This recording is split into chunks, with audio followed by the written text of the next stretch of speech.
കഞ്ഞിക്കുഴി പഞ്ചായത്ത് ഭരണസമിതിയുടെ കെടുകാര്യസ്ഥതയിൽ പ്രതിഷേധിച്ച് LDF നേതാക്കളും പഞ്ചായത്ത് പ്രതിനിധികളും സത്യാഗ്രഹ സമരം നടത്തി.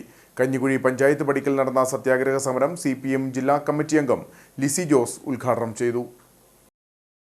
ഗ്രാമപഞ്ചായത്ത് പ്രസിഡന്റിന്റെ ഏകാധിപത്യ നിലപാട് അവസാനിപ്പിക്കുക, കൊച്ചു ചേലച്ചുവട് ജനവാസ മേഖലയിൽ നിർമ്മിക്കുന്ന മാലിന്യ പ്ലാന്റ് മാറ്റിസ്ഥാപിക്കുക, LDF മെമ്പർമാരുടെ വാർഡുകളിൽ തൊഴിലുറപ്പ് സാമഗ്രികൾ കാലതാമസം കൂടാതെ എത്തിക്കുക, ലൈഫ് ഭവന പദ്ധതിയുടെ വിഹിതം അനുവദിക്കുക എന്നീ ആവശ്യങ്ങൾ ഉന്നയിച്ചാണ് LDF നേതാക്കളും പഞ്ചായത്ത് ജനപ്രതിനിധികളും സത്യാഗ്രഹ സമരം നടത്തിയത്.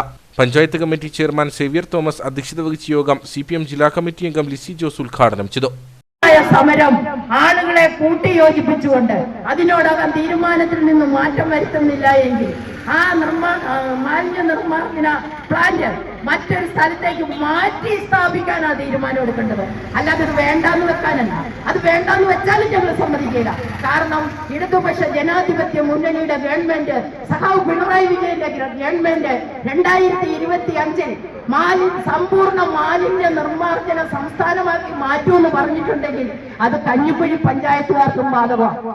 അത് ചെയ്തേ പറ്റുള്ളൂ. അതിന് എവിടെയാണ് സ്ഥലം എന്നുള്ളത് സർവകക്ഷി യോഗം ചേർന്ന് നമുക്ക് ആ സ്ഥലം കണ്ടെത്തി അവിടെ ഈ പദ്ധതി കൊണ്ടുവന്ന് നമുക്ക് ഈ മാലിന്യ നിർമ്മാർജ്ജനം നടത്തണം. കൊച്ചു ചേലച്ചുവട് നിവാസികൾ സത്യാഗ്രഹ സമരത്തിന് പിന്തുണയർപ്പിച്ച വേദിയിൽ എത്തി.